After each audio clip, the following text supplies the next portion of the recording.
Seja bem-vindo ao canal Divinista em Aprendizado. Eu sou Robério. Inscreva-se neste canal, ative o sininho para receber notificações de novos vídeos, dê o seu like, compartilhe e ajude a divulgar a doutrina de Deus. Vamos à leitura do boletim que está sendo lido nesta semana nos núcleos divinistas. Vamos ao título. Século XX, antes dele e depois dele. O século XX ficará marcado na história do planeta e da humanidade como antes dele e depois dele, porque o seu findar coincide com o fim do período apocalíptico chamado Primeiro Céu e Primeira Terra. E também porque terão acontecimento as previsões de Jesus nos capítulos 24 e 25 de Mateus, aqueles mesmos tenebrosos fatos que estão nos capítulos 17, 18 e 19 do Apocalipse, para depois haver a entrada no período apocalíptico chamado um novo céu e uma nova terra. Porque, entendam, a Bíblia é a palavra de Deus, também quando anuncia os terríveis acontecimentos previstos no sermão profético de Jesus, os mesmos que estão previstos nos capítulos 17, 18 e 19 do Apocalipse, reduzindo os viventes a 1/3 ou em 1/4, como também Maria adverte na mensagem de Fátima que mandou pelas moças videntes. E todas essas faxinas apocalípticas têm por obrigação derrotar a besta apocalíptica, que é a Igreja Católica ou a besta 666, e o falso profeta que foram e são previstos nos capítulo 13 do Apocalipse, os que tomaram o nome do cristianismo, da doutrina que Deus enviou por Moisés e Jesus, para impor aos filhos de Deus aquele arsenal de idolatrias, de blasfêmias, de bestialidades que o Apocalipse expõe muito bem, a partir do capítulo 13 em diante, obrigando os filhos de Deus a contrariar a vontade de Deus, a pecar, criar tenebroso karma negativo. Eis como ensina a Bíblia a doutrina que Deus entregou por Moisés e Jesus, e que a besta romana inventou em 313 para, em nome do cristianismo, fazer adorar paus e pedras, dogmas estúpidos, vestes e gestos apalhaçados e rituais ridículos, com o fito de obrigar reis e povos e nações a dobrar o joelho diante de Roma. Aprenda com Deus, com Moisés e com Jesus, sobre a lei de Deus, as graças mediúnicas e dos exemplos modelares de Jesus. Primeiro, Moisés entregou a lei de Deus e o primeiro Pentecostes, ou o batismo de dons da história, como devem ler no livro de Números capítulo 11. Os filhos de Deus deveriam se guiar pela lei suprema e a consoladora revelação, para evitar desvios comprometedores, comércio de engodos ou simulações ou fingimentos, etc. Segundo, infelizmente para a humanidade, e como sempre aconteceu, depois dos ensinos das graças vindos de Deus, foram os rabinos ou padres ou religiosos profissionais, adulterando tudo, impondo aparências de culto verdadeiros, etc. Terceiro, e Deus, como todos devem ler no Velho Testamento, através de profetas ou médiuns, e anjos ou espíritos mensageiros, prometeu a vinda do verbo exemplar ou Messias, e um novo Pentecostes, ou derrame de dons para toda a carne, aquilo que o livro dos Atos dos Apóstolos registra perfeitamente. Estude bem os textos, porque antes de findar o segundo milênio, terríveis abalos farão lembrá-los e vivê-los. Os 10 mandamentos da lei de Deus. Primeiro, eu sou o Senhor teu Deus, não há outro Deus. Segundo, não farás imagens quaisquer para as adorar. Terceiro, não pronunciarás em vão o nome de Deus. Quarto, terás um dia na semana para descanso e recolhimento. Quinto, honrarás pai e mãe. Sexto, não matarás. Sétimo, não cometerás adultério. Oitavo, não furtarás. Nono, não darás falso testemunho. E décimo, não desejarás o que é do teu próximo. O verbo afirma a soberania da lei. Vai e vive a lei. Da lei nada passará sem que tudo se cumpra. Pecar contra o mínimo mandamento é como pecar contra toda a lei. Meu pai, minha mãe e meus irmãos são os que ouvem a lei e a praticam. Como forem vossas obras, assim mesmo recebereis. Apartai-vos de mim, vós que obrais a iniquidade. Não sairás dali até pagar o último ceitil. Como Jesus tratou os padres, há de vós, sacerdotes, escribas e fariseus hipócritas, que vos postais nas portas do templo da verdade. Não entrais e nem permitis a entrada aos que poderiam fazê-lo. Há de vós, sacerdotes e fariseus hipócritas, pois as mulheres de má vida e os afeminados estão à vossa frente a caminho do céu. Há de vós, que perseguistes e matastes os profetas, pois mais o matareis e por todos esses crimes respondereis. O maravilhoso intermediário.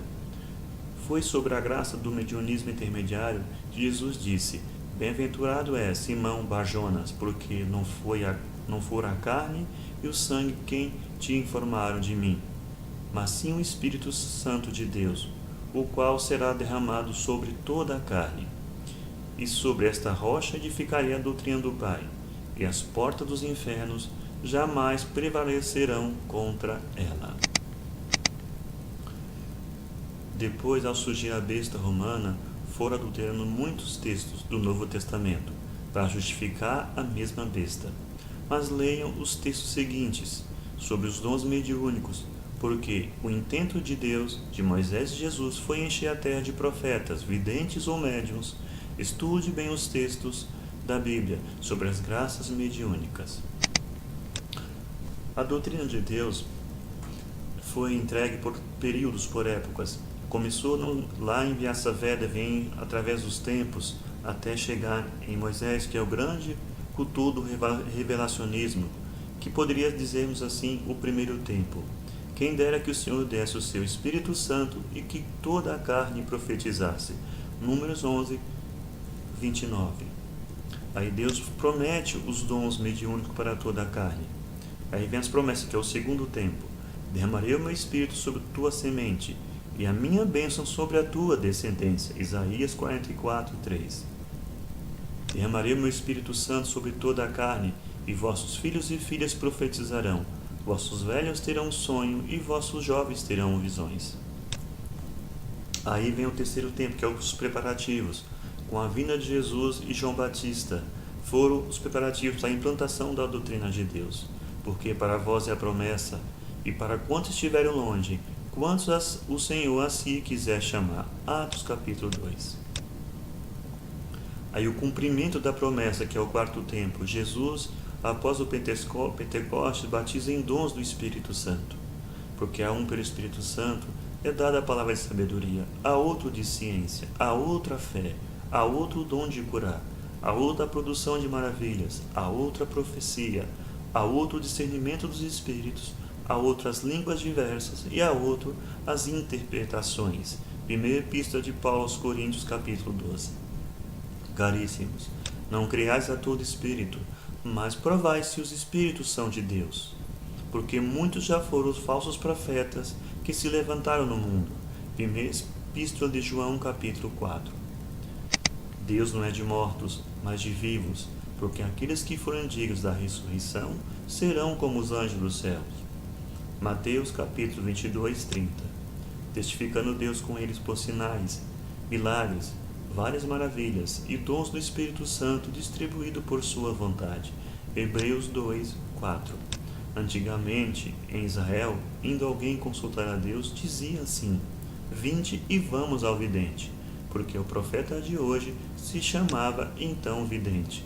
Primeiro livro de Samuel, capítulo 9, versículo 9. Estes sinais seguirão os que creem, expulsarão os demônios, falarão novas línguas, manusearão serpente, bebendo potagem mortífera, não lhes fará mal, porão a mão sobre os enfermos e os curarão. Marcos 16, 17. Aquele que pecar contra o Filho do Homem será perdoado, mas aquele que blasfemar contra o Espírito Santo será réu da justiça divina. Jesus em Lucas, capítulo 12, versículo 10.